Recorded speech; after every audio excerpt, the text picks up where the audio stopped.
Hello everyone, welcome to G Centric. तो दोस्तों, recent trend series में एनालॉग इलेक्ट्रॉनिक्स के अंदर आज का टॉपिक डिस्कशन है मॉसफेट। मॉसफेट की अगर हम बात करते हैं, with respect to electronics branch, electrical branch, instrumentation branch, अगर हम तीनों ब्रांचेस में कंपैरिजन के तौर पर इस टॉपिक को समझें तो आप ऐसा बोल सकते हैं कि ये टॉपिक इलेक्ट्रॉनिक्स ब्रांच के लिए मोस्ट इंपॉर्टेंट टॉपिक है। ओके, दूसरे नंबर पर आता है, इसकी इंपॉर्टेंस है इंस्ट्रूमेंटेशन के लिए, और गेट इलेक्ट्रिकल इंजीनियरिंग के लिए ये टॉपिक उतना ज़्यादा इंपॉर्टेंट नहीं है। साथ में अगर हम डिफ़िकल्टी लेवल के बेसिस पर भी इस चीज़ को एनालाइज करें कि मॉसफेट में आए हुए रिसेंट 3 इयर्स के पेपर के बेसिस पर किस तरह की डिफ़िकल्टी लेवल को मेंटेन किया गया है, तो हम एक चीज़ बहुत क्लियरली समझ सकते हैं। इलेक्ट्रॉनिक्स पेपर में always, generally exceptions are there, but always moderate to tough level के क्वेश्चंस मॉसफेट पर फ्रेम किए गए हैं। यानी कि इलेक्ट्रॉनिक्स के जो स्टूडेंट्स हैं, मॉसफेट को बिल्कुल भी हल्के में न लें और बहुत अच्छी तरीके से आप मॉसफेट को प्रिपेयर करें।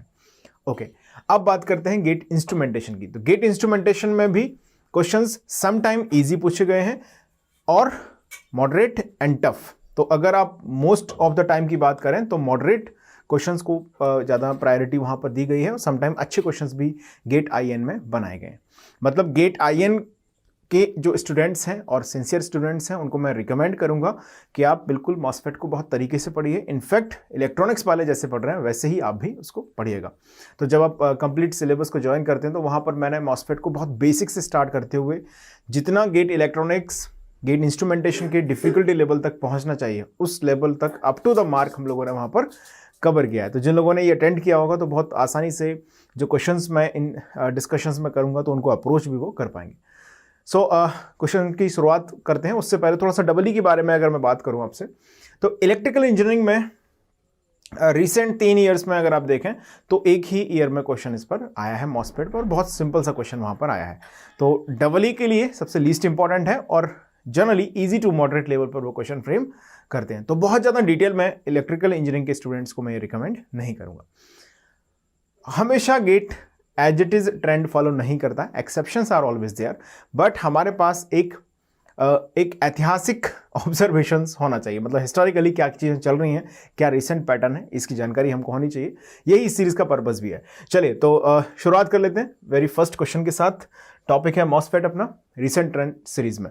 So come to the question number 1. This question was asked in GATE Electronics paper 2021.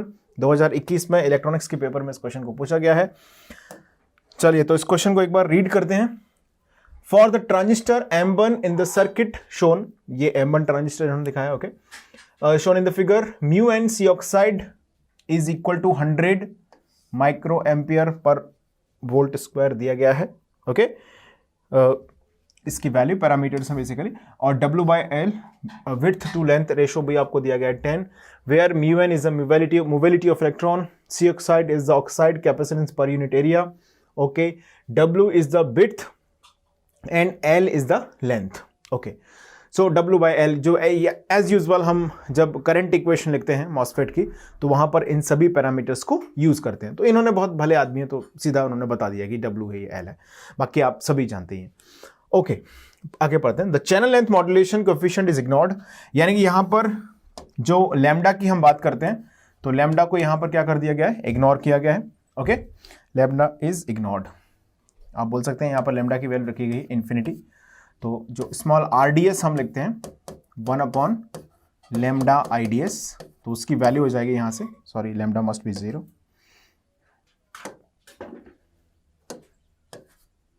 Definitely 1 lambda actually वहां पर लोकेट होता है जो स्लोप हम डिटरमाइन करते हैं। So lambda 0 makes RDS is to be infinity. Clear है सभी को? तो ये इसमें बोला गया है कि जो चैनल लेंथ मॉड्यूलेशन कोएफिशिएंट है उसको इग्नोर किया जा सकता है, बिल्कुल। If the gate to source voltage VGS is 1 volt, यहां पर आपको VGS की वैल्यू दी गई है 1 volt, okay, 1 volt, to keep the transistor at the edge of saturation. Okay, यानी कि ट्रांजिस्टर को एज ऑफ सैचुरेशन पर रखने के लिए जो gate to source voltage needed है वो है 1 वोल्ट। क्लियर सभी, क्वेश्चन समझ में आ रहा है? Okay, then the threshold voltage of the transistor rounded off to 1 decimal place is. दोस्तों थ्रेशोल्ड वोल्टेज जो है वो ट्रांजिस्टर का पैरामीटर है, ओके, लेकिन यहां पर क्वेश्चन में आपको एक सिचुएशन उन्होंने दे दी है कि VGS जो है 1 वोल्ट रहना चाहिए जिससे कि ट्रांजिस्टर सैचुरेशन में काम कर सके। तो कंडीशन ऑफ सैचुरेशन आपको दे दी है और साथ में आपसे यहाँ पे पूछ लिया गया कि थ्रेशोल्ड वोल्टेज जो है वो क्या होगा। क्लियर है बात सभी को? यानी कि इस ट्रांजिस्टर के लिए जो पैरामीटर है थ्रेशोल्ड वोल्टेज वो आपसे पूछ लिया गया है सर्किट में, और जो कंडीशन होगी वो VGS की वैल्यू 1 वोल्ट होगी। उस कंडीशन के हिसाब से आपको यहाँ पर चलना चाहिए और हम आसानी से V थ्रेशोल्ड को डिटरमाइन यहाँ पर कर सकते हैं। तो इस क्वेश्चन को आसान नहीं बोला जा सकता, it's a moderate level question. Okay, तो स्क्रीन को पॉज कर दें और फटाफट से इस क्वेश्चन को नोट कर लें आप। गेट इलेक्ट्रॉनिक्स में 2021 में पूछा गया है, लिख लिया है सभी ने क्वेश्चन। चलिए आगे बढ़ सकते हैं। सबसे पहले हम बात कर लेते हैं कि यहां से शुरुआत से इन्होंने सैचुरेशन का जिक्र कर दिया है, तो हमें यहां पर जो करंट इक्वेशन है वो सैचुरेशन की ही यूज करनी चाहिए। चलिए, सो IDS सिंस जब हम बात करते हैं in saturation region current IDS is equal to होगा म्यू एन। ये सब डिस्कशन हम कर चुके हैं करंट इक्वेशन की, यहां पे बिल्कुल भी बात इस तरह की नहीं करेंगे। Mu n C oxide W by L into VGS minus V threshold whole square, और यहां पर या तो ब्रैकेट में डिवाइड बाई 2 लिख दो या फिर ब्रैकेट के बाहर यानी कि यहां पर लिख देते हैं डिवाइडेड बाई 2। ओके, तो ये हमारे पास होती है करंट इक्वेशन जब ट्रांजिस्टर ऑपरेट करता है सैचुरेशन रीजन में। बात इतनी समझ में आ गई, इसको इक्वेशन 1 मान लेते हैं। अब देखिएगा जरा, इसमें हमारे पास क्या क्या पैरामीटर हैं जो नोन है। अगर आप ध्यान से ऑब्जर्व करते हैं इसको, तो म्यू एन सी ऑक्साइड दिया गया है आपको, बहुत बढ़िया। W बाई एल भी दिया गया है, क्लियर है, और VGS भी दिया गया है। क्या इन सब की वैल्यू को हम पुट कर दें, हमारे पास IDS की इक्वेशन आ जाएगी। IDS हमको नहीं पता है तो सर्किट से थोड़ा सा हम इसे एनालाइज करेंगे। देखिएगा, mu n C oxide W by L कितना दिया? म्यू एन सी ऑक्साइड दिया 100, W बाई एल दिया 10। ओके, थोड़ा यूनिट के दिमाग में रखिएगा।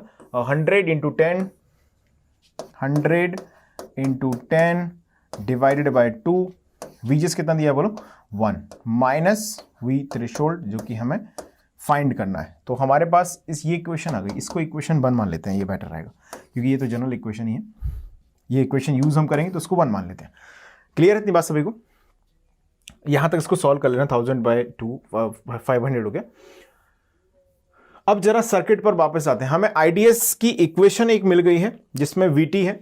अब हमारे पास अगर जो IDS है उसके लिए एक और इक्वेशन मिल जाए और कुछ ऐसा कॉमन सा रिलेशन हमारे पास हो जिससे कि हम V थ्रेशोल्ड को फाइंड कर सकें। V थ्रेशोल्ड की बात की गई है, सिंपल अप्रोच है क्वेश्चन की। चलिएगा, अब जरा इसमें हम देखते हैं करंट IDS की वैल्यू कैसे निकाली जा सकती है। ध्यान दीजिए, इसके अंदर सिर्फ एक ही करंट फ्लो होता है। मॉसफेट के अंदर एक ही करंट फ्लो होता है, IDS। ओके, इस ब्रांच में कोई करंट की गुंजाइश नहीं। One current is moving from that side to that side. Okay, अच्छा, सोर्स वोल्टेज कितना है दोस्तों? 0। ये सोर्स रीजन जिसका वोल्टेज 0 है। V आउट जिसको बोल दिया गया है वो एक्चुअली है ड्रेन वोल्टेज, बिल्कुल। तो क्या मैं ऐसा बोल सकता हूं यहां से जो करंट जा रहा है IDS वो VDD सप्लाई 3 वोल्ट और ड्रेन वोल्टेज के बीच में फ्लो हो रहा है, या हम इसको समझने के लिए VDS भी बोलते हैं तो कोई परेशानी नहीं, क्योंकि सोर्स वोल्टेज तो 0 है ही, है ना। यहां पर भी VGS इन्होंने यूज किया, हालांकि सोर्स वोल्टेज 0 तो गेट वोल्टेज ही है वो अल्टीमेटली। तो क्या मैं यहां से फ्रॉम सर्किट क्या बोल सकता हूं? ध्यान दीजिएगा, फ्रॉम सर्किट मैं बोल सकता हूं IDS इज इक्वल टू हो जाएगा VDD minus VDS divided by जो भी इसमें रेजिस्टेंस की वैल्यू कनेक्टेड है 20 किलो। क्लियर है सभी को इतना? तो ये हमारे पास आ गया। अब देखिएगा, इसमें हमारे पास क्या क्या नोन है। IDS इज इक्वल टू हो गया VDD, आई थिंक नोन है VDD कितना है? 3 वोल्ट, बिल्कुल 3 वोल्ट है, माइनस VDS। अब जरा ध्यान दीजिएगा, हमको बोला गया है saturation at the edge of saturation. अब जरा कंडीशन की थोड़ी सी बात कर लेते हैं। जब हम बात करते हैं VGS की वैल्यू थ्रेशोल्ड वोल्टेज से कम हो तो उस कंडीशन में ट्रांजिस्टर टर्न ऑन ही नहीं होगा, स्टार्ट ही नहीं होगा ट्रांजिस्टर।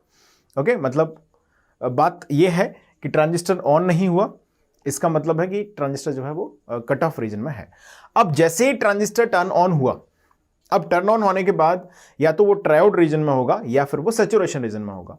तो दोस्तों जब VGS माइनस VT का जो डिफरेंस है अगर वो V drain to source voltage से क्या है कम है तो उस कंडीशन में ट्रांजिस्टर होगा ट्रायोड रीजन में। और जैसे ही VGS माइनस VT की जो वैल्यू है VDS से थोड़ी सी ज़्यादा हो जाए या उसके एटलीस्ट इक्वल हो जाए तो हम बोलते हैं ट्रांजिस्टर आ चुका है सैचुरेशन में। यानी कि मुद्दे की बात यह है, इस इक्वेशन को अभी थोड़ा देर में लिखते हैं, पहले बात कर लेते हैं थोड़ा सा क्या है। देखिए मुद्दे की बात यह है, ट्रांजिस्टर इज इन सैचुरेशन ऐसा कब होगा, ऐसा होगा VDS की वैल्यू जब greater than and equal to होगी किससे, VGS माइनस VT से। इतनी बात समझ में आ रही है। यानी कि अगर हम बात करें दोस्तों एज ऑफ सैचुरेशन की तो हम ये बोल सकते हैं एट एज ऑफ सैचुरेशन एक चीज बहुत क्लियर है कि जो VDS है वो इक्वल टू हो जाएगा VGS माइनस VT के, बिल्कुल VGS माइनस VT के ये इक्वल हो जाएगा। बात समझ में आ गई। अच्छा VGS तो हमारे पास पता है हमको, बिल्कुल VDS नहीं मालूम है, चलो तो लिख देते हैं। तो VDS की वैल्यू क्या मिल गई हमको, VGS है 1 वोल्ट, 1 माइनस VT। इतनी बात क्लियर हो गई आपको सभी को, यही हम चाह रहे थे, है ना। देखिए हमारे पास IDS की इक्वेशन थी VT के टर्म्स में, अब हमारे पास IDS की एक और इक्वेशन आ गई VT के टर्म्स में। जरा इस इक्वेशन को मान लेते हैं 2, ठीक है। सो अब लिखेगा from equation 2, from equation 2। Equation 2 में जैसे आप इसकी वैल्यू ले जाके रखेंगे तो VDD है 203, तो IDS कितना हो गया हमारे पास 3 माइनस VDS कितना हुआ बताओ, 1 minus VT divided by 20K। इतनी बात समझ में आ रही है सभी को। सो यहां से IDS इज इक्वल टू हो जाएगा, IDS is equal to 3 minus 1 minus VT, so 2 plus VT divided by 20K। Okay, so इसको हम मान लेते हैं इक्वेशन नंबर 3। सो हमारे पास इक्वेशन 1 आ चुकी है जो भी IDS की वैल्यू है डेफिनेटली, और इक्वेशन 3 हमारे पास है that is also the value of IDS। सो अब हम क्या करेंगे, यहां से इक्वेशन 1 एंड 3 को इक्वल कर सकते हैं फ्रॉम इक्वेशन 1 एंड 3। सो आपके नोट्स में चेक कीजिएगा इक्वेशन 1 जो लिखी हुई है वहां से। सो इक्वेशन 1 हमारे पास है IDS की value that is 100 into 10 divided by 2 into 1 minus VT whole square, और यहाँ पर हमने IDS की वैल्यू जो ऑब्टेन की है वो हो गई 2 plus V threshold divided by 20K। सो आप क्लियरली यहाँ से समझ सकते हैं जो कंप्लीट इक्वेशन अब हमारे पास है वो V थ्रेशोल्ड के टर्म में है। तो ईजिली इस इक्वेशन को सॉल्व करके हम V थ्रेशोल्ड की वैल्यू को डिटरमाइन कर सकते हैं। क्लियर है बात सभी को। चलिए तो सॉल्व करते हैं जरा इसको। 1000 divided by 2, so 20 into K means ये हो गया 20 into 10 to the power 3, so 2 into 10 power 4 हमने इसको इधर भेज दिया, 2 इंटू 10 टू पावर 4, और ये हो गया आपके पास कितना 100 into 10 by 2 10 power 3, 10 to power 3। So यहाँ पर 10 पावर माइनस 6 भी जो मल्टीप्लाई में था म्यू एन की वैल्यू में, सो 10 टू पावर माइनस 6 ये हो गया, और 10 टू पावर 4 ये होगा 5 6। ओके, तो डेफिनेटली अगर हम यहाँ से इसको सॉल्व करते हैं तो 1 minus VT square 1 plus V threshold square minus 2 VT is equal to हो गया 2 प्लस VT, और यहाँ पर रह जाएगा ये 2 से 2 कैंसिल हो गया, 10 टू पावर 4 इधर से आया, 10 to power 3, 10 to power 3 and 4, 10 to power 7 into 10 power minus 6 जो कि ऑलरेडी माइक्रोज में है। सो यहाँ आ जाएगा 10। इतनी बात समझ में आ गई सभी को। इसको जरा सॉल्व कर लेते हैं। 10 VT square plus 10 minus 20 VT is equal to 2 plus VT।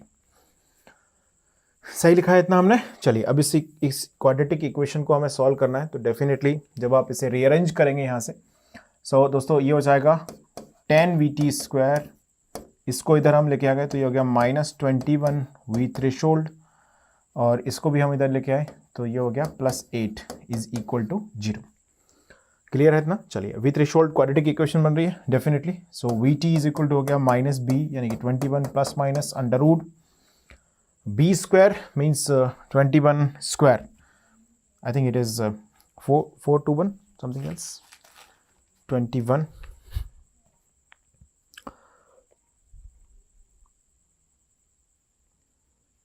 441, I'm sorry, 441 minus 4 into AC, so 320 divided by 2A यानी कि 20।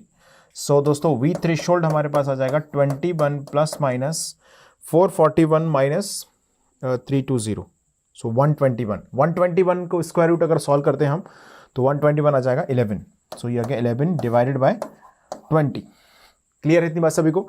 अब जरा ध्यान दीजिएगा, वी थ्रेशोल्ड हमारे पास दो वैल्यूज आ रही हैं। अब अगर हम प्लस साइन कंसिडर करके चलते हैं तो ये हो जाएगा 21 प्लस 11, ओके, डिवाइडेड बाय 20, तो ये हो गया आपका 32 by 20 means 1.6 something, am I right? 32 by 20 1.6 volt, okay. एक और वैल्यू हमारे पास आ जाएगी जब हम इसे सब्ट्रैक्ट करेंगे, यानी कि यहाँ पे माइनस साइन लेंगे, तो 21 माइनस 11 ये हो गया 10 बाय 20 यानी कि 0.5 वोल्ट। अब सवाल ये है कि कौन सी वैल्यू इसमें से यहाँ पर वैलिड वैल्यू कंसीडर की जानी चाहिए।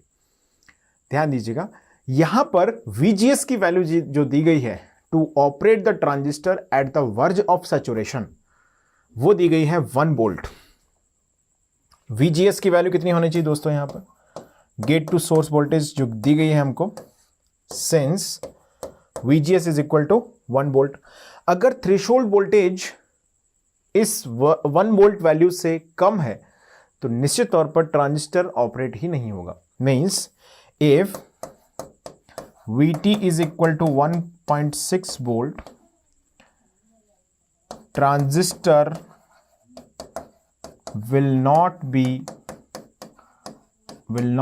turned on।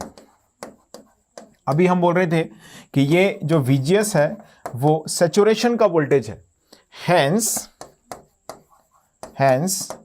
this value of V threshold is not possible. This value of V threshold is not possible.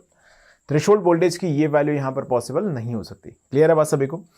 अब जरा हम बात कर लेते हैं नेक्स्ट वैल्यू जो 0.5 वोल्ट हमें दी गई है, उसकी पॉसिबिलिटी क्या बनेगी। सो V 0.5 वोल्ट हो सकता है कि नहीं? डेफिनेटली हो सकता है। VGS is greater than V threshold, therefore VT is equal to 0.5 volt is the right answer. Numerical answer question था तो बिल्कुल भी गलती नहीं करेंगे, VT is equal to 0.5 volt यहां पे लिख देंगे। कंफ्यूजन की कोई गुंजाइश नहीं है, बिल्कुल भी आपको ये असमंजस की स्थिति नहीं बननी चाहिए कि हमें 1.6 वोल्ट लेना चाहिए या 0.5 वोल्ट लेना चाहिए। निश्चित तौर पर 1.6 वोल्ट जो वोल्ट है यहाँ पर वो VGS की वैल्यू से भी ज़्यादा है, और ये जो VGS आपको दिया गया है वो सैचुरेशन रेंज का वोल्टेज है। अब इससे भी ज़्यादा अगर वी थ्रेशोल्ड है तो ऑब्वियसली वो इनवैलिड वोल्टेज होगा, तो हमें यहाँ पर इसे निगलेक्ट करना है और इसे कंसीडर करना है। तो ये हम बोल सकते हैं कि मॉडरेट लेवल का क्वेश्चन था। अगर आपने सर्किट को सही से समझा हो तो हम आसानी से इस क्वेश्चन को आंसर कर सकते हैं। सो आज के सेशन के लिए इतना इनफ रहेगा। अगले सेशन में मिलते हैं जिसमें आगे के क्वेश्चंस को हम लोग डिस्कस करेंगे मॉसफेट में। तो मॉसफेट के क्वेश्चंस अभी कंटिन्यू रहेंगे अगले सेशन में भी।